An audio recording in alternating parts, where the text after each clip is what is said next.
Hola amigos del Instituto de Ingenieros de Minas del Perú, bienvenidos a una nueva edición de Diálogos Mineros. En esta ocasión nos encontramos con Pablo de la Flor, gerente de Asuntos Corporativos de Minera Poderosa. Doctor, muchas gracias por el tiempo que nos da. A ustedes por la oportunidad. Doctor, vamos a conversar un poco sobre coyuntura minera. El ministro Mucho está hoy en el cargo. ¿Cuáles deberían ser los proyectos a que se saquen pronto, doctor? Sí, mire, en primer lugar, un comentario de reconocimiento positivo respecto de la decisión que ha tomado el gobierno de finalmente poner al mando del ministerio a un profesional que tiene una trayectoria reconocida en el sector minero, que conoce muy bien lo que está pasando y cuyas primeras expresiones son bastante alentadoras respecto a lo que podríamos esperar, ojalá, en los próximos meses, ¿no?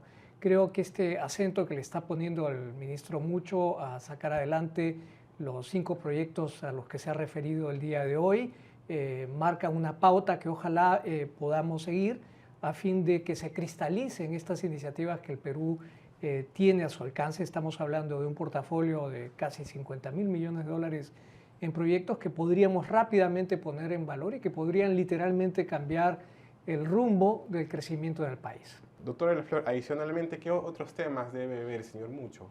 Yo diría que son básicamente 3 grandes desafíos, ¿no? En primer término, lo vinculado a la simplificación administrativa, que resulta fundamental para promover la inversión privada, que como bien sabemos el año pasado en el sector ha tenido una retracción.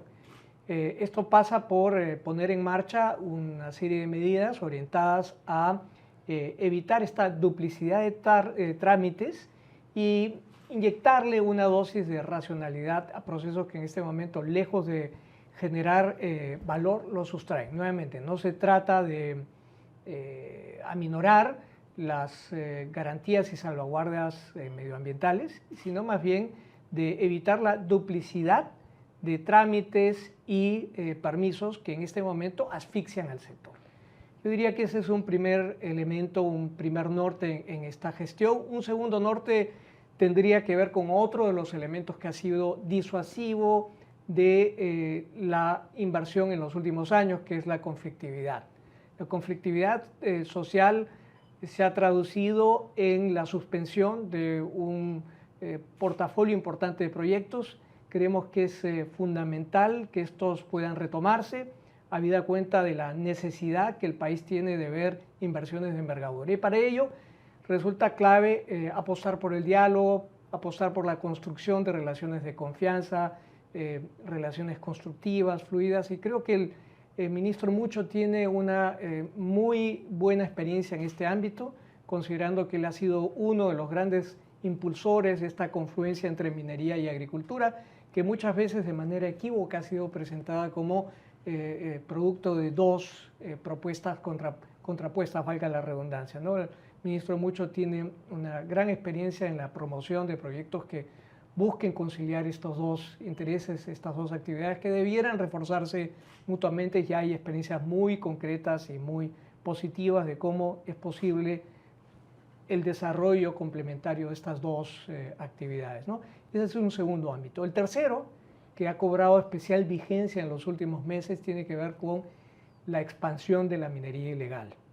Lo hemos visto no solamente en Patás, a través de estas intervenciones en las que mineros ilegales, confabulados con bandas criminales, han arreciado en sus ataques a la minería formal, en el caso concreto de Minera Poderosa, resultando en la muerte de un importante grupo de colaboradores, ¿no? La minería ilegal hoy por hoy se ha convertido ya en la principal amenaza a la seguridad del país, genera recursos ilícitos que son superiores a los del narcotráfico, ha tenido un crecimiento ininterrumpido que se ha traducido además en la penetración del aparato político del país, y creemos que resulta fundamental atajar este problema antes de que sea demasiado tarde. Justo comentó algo usted muy clave. En el sur se dice que los proyectos no siguen, no avanzan justamente porque hay muchos conflictos sociales. En cambio, en el norte es O sea, básicamente porque está avanzando el crimen, ¿cierto? O El sea, crimen organizado. lo que tenemos es un avance notable del crimen organizado que tiene vasos comunicantes con otras actividades ilícitas y hay un matrimonio perverso entre criminalidad y minería ilegal que ha tenido expresiones notables, como señalaba hace un instante, en La Libertad, que es la principal región productora aurífera del país y donde esta confluencia de minería ilegal y criminalidad pues ha tenido efectos nefastos, no solamente respecto del deterioro de las condiciones de seguridad para las poblaciones locales, sino también en lo que se refiere al deterioro medioambiental, a desplazamiento de la producción formal y otras consecuencias que lamentablemente se han ido acumulando y que son muy negativas para el país. Doctor, es verdad, a ustedes le han hecho ese ataque, han sido 2 veces en menos de 2 meses. ¿Por qué cree que se dan estos ataques tan seguidos? Bueno, lo que hemos visto desde el 2019, coincide con la pandemia, es que se produjo una creciente presencia de mineros informales, mineros ilegales, que trajeron a Patás, al distrito de Patás, la presencia de grupos criminales organizados de la ciudad de Trujillo. Llegaron también grupos extranjeros a brindarle protección a los propios mineros ilegales en sus conflictos con otros mineros informales ilegales. Estos grupos criminales terminaron en algunos casos desplazando a los propios mineros informales ilegales y esto lo que ha generado pues es una presencia cada vez más notable de este vínculo entre minería informal ilegal y criminalidad organizada. Nosotros hemos visto a lo largo de los últimos años una creciente presencia de estos elementos que en el caso concreto de nuestras operaciones han pretendido tomar algunas labores. El 2 de diciembre fuimos testigos de actos lamentables, un ataque a un grupo de colaboradores que resultó en la muerte de 9 de ellos. Y más recientemente hemos visto la crudeza de estos ataques ya manifestados en el daño a la propiedad, con métodos que se asemejan mucho a aquellos que conocimos en la década de los 80 y los 90 con el terrorismo, ¿no?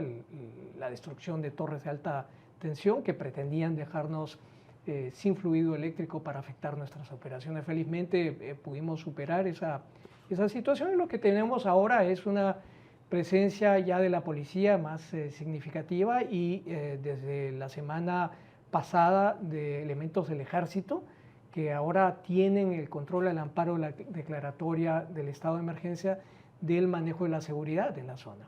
¿Y cuáles son las medidas que como empresa ustedes han tomado? A ver, primero, quizá para poner las cosas en perspectiva, entender que el gobierno como resultado de este espiral de deterioro de las condiciones de seguridad y la creciente presencia de la minería ilegal ya no solamente en Patás, sino a lo largo y ancho del país, decidió modificar los términos del REINFO. El REINFO es un registro de formalización al amparo del cual buena parte de estos mineros ilegales se han camuflado. Hay 87.000 registros de formalización, de los cuales el 70% está suspendido precisamente porque incumplen las medidas básicas que el registro exige para que los mineros en proceso se mantengan en el mismo, ¿no? El gobierno definió unas modificaciones que apuntan precisamente a evitar que los ilegales se sigan beneficiando de esta suerte de protección y manto de extra legalidad a través de 3 modificaciones muy puntuales, ¿no? La primera le dice a los mineros informales que están en el proceso que tienen 60 días para regularizar su situación, sobre todo aquellos que han perdido la condición de activos, para lo cual básicamente lo que se les exige es poder cumplir con la presentación del instrumento de gestión ambiental, que es el IGAPOM. En segundo término, además les dice a aquellos que teniendo su registro activo o suspendido, están operando en predios que son propiedad de titulares con autorización de exploración o explotación que produzcan evidencia de haber llegado a algún acuerdo o convenio con los titulares, ¿no?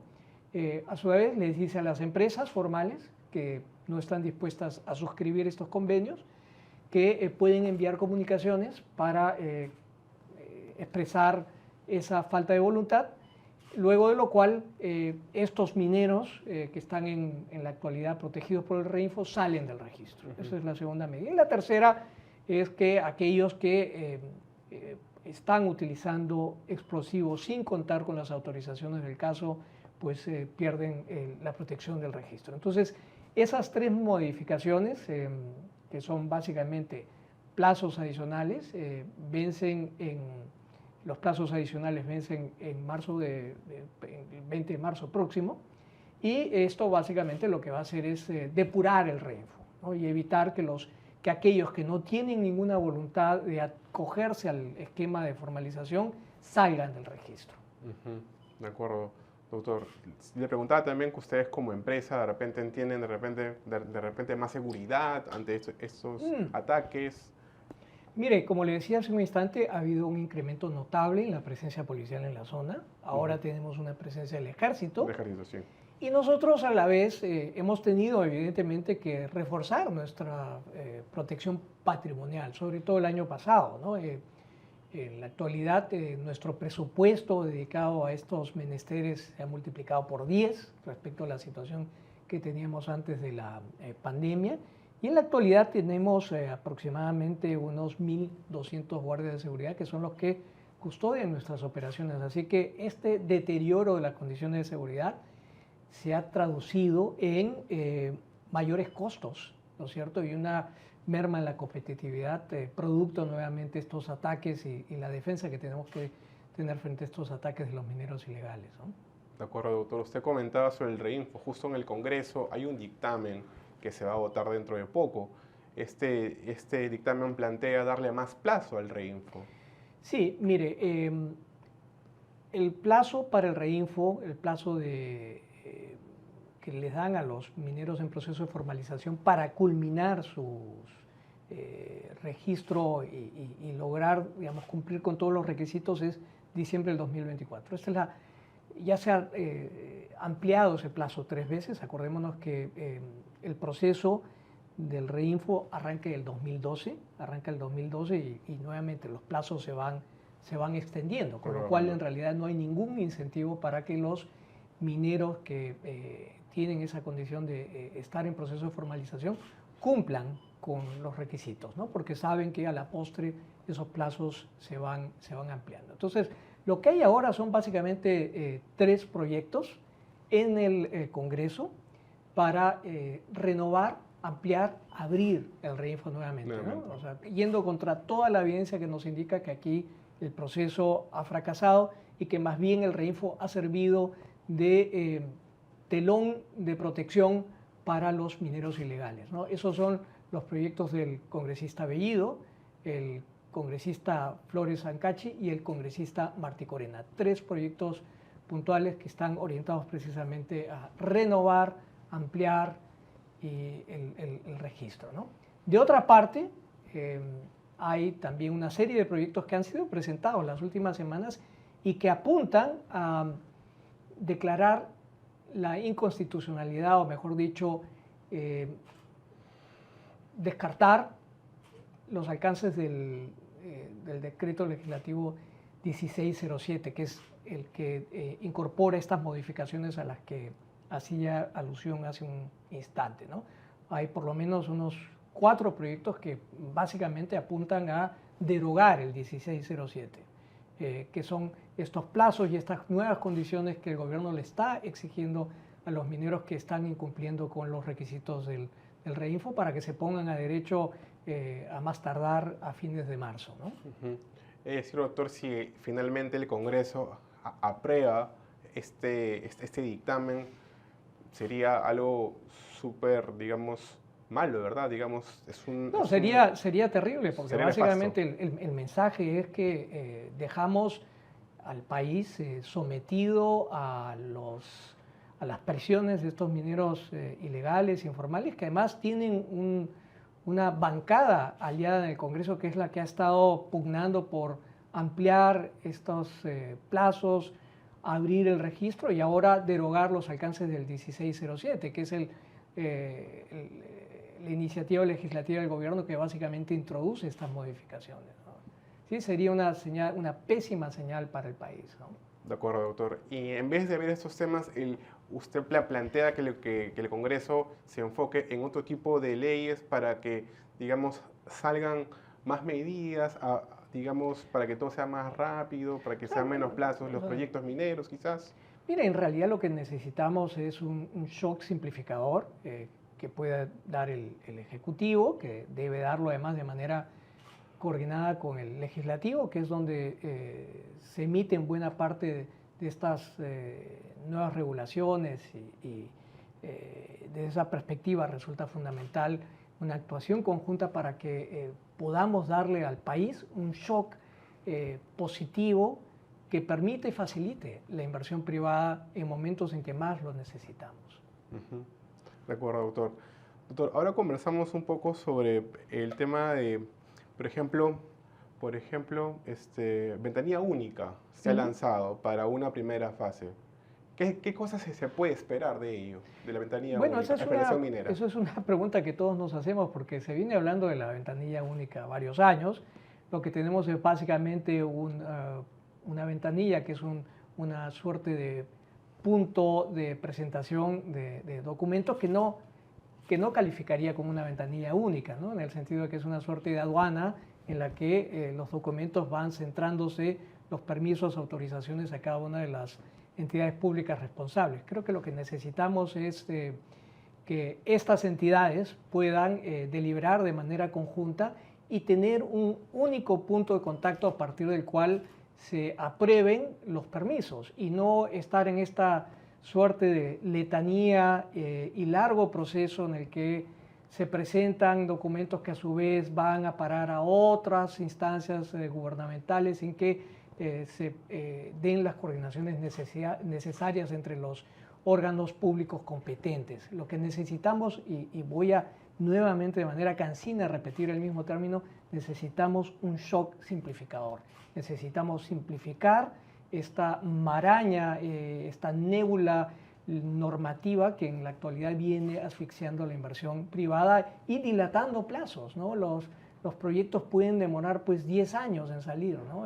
O más. Permisos que deberían demorar meses terminan demorando años, ¿no?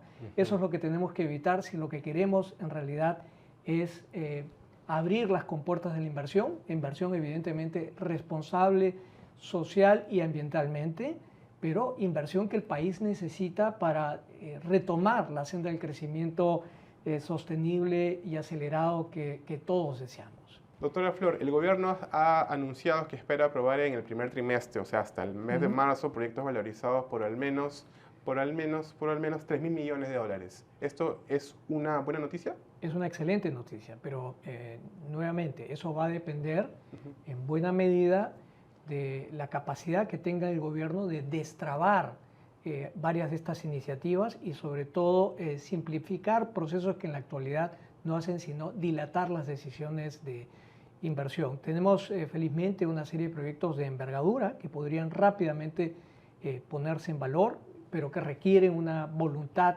política del Ejecutivo. Ya el ministro, mucho con acierto y buen criterio, se ha referido a Tía María. Tía María es un proyecto que está listo para ser implementado y creo que la población peruana no puede ser rehén de un grupo pequeño de personas que se oponen a un proyecto que va a tener unas consecuencias sumamente positivas, no solamente para la región, sino para el país en su conjunto.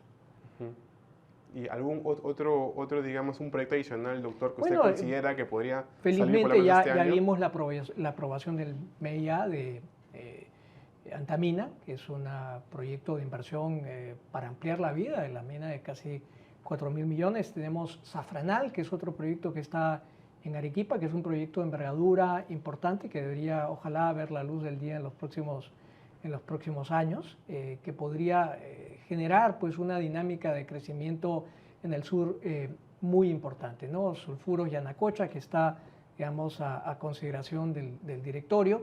Pero nuevamente, aquí en la medida en que vayamos transitando hacia un entorno facilitador de la inversión, lo que vamos a ver son iniciativas que se van a poder ejecutar porque hay una voluntad de los inversionistas de aprovechar estas oportunidades.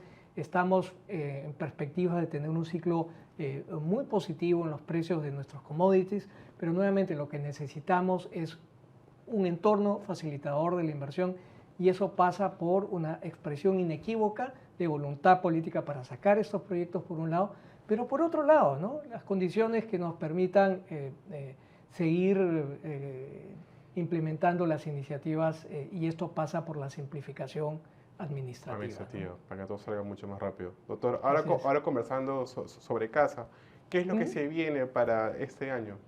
Bueno, Poderosa. Poderosa ha tenido un año complicado, producto de estas circunstancias que ya conocemos, la creciente incursión de la minería ilegal, tuvimos un bloqueo de carreteras, pero felizmente logramos recuperar el dinamismo que se había perdido como consecuencia de esos dos eventos y logramos cerrar el año prácticamente con los mismos niveles de producción que habíamos proyectado, así que fuimos el primer productor aurífero del país, hemos sido superados por Yanacocha por muy poco, pero nos mantenemos como el segundo productor aurífero más importante del país, ¿no? Y lo que es más relevante destacar en este momento, con un programa de inversiones en exploración que es muy, muy positivo, ¿no? Por segundo año consecutivo, Poderosa lidera el ranking de mineras que invierten en exploración. El año pasado 60 millones prácticamente invertidos en exploración y vamos a mantener ese ímpetu porque creemos que estamos en una zona que tiene unos recursos importantes y tenemos que ponerlos en valor. Así que muy entusiasmados con las posibilidades que esto representa a futuro, ¿no? Con inversiones en exploración en Santa María, en Marañón,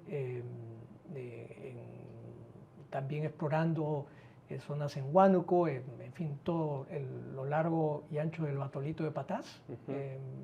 Así que muy, muy entusiasmados con lo que puede resultar de ese proceso de inversión en exploraciones, ¿no? Doctor, ¿y esas zonas es de oro? Eso es una zona de oro, ¿no? Nosotros somos un productor aurífero, es una zona que tiene oro y plata, somos un productor aurífero y nuevamente son resultados alentadores y por eso, digamos, este ímpetu en lo que atañe a la inversión en exploración, ¿no? Y digamos, ¿cuánto es el monto más o menos que ustedes gastan? Como le digo, el año pasado gastamos casi 60 millones de dólares, que es un poco más debe ser el 12% del total de la inversión en exploraciones del país. El año pasado la tuvo a su cargo Poderosa, en los últimos 5 años casi 300 millones de dólares en exploraciones, ¿no?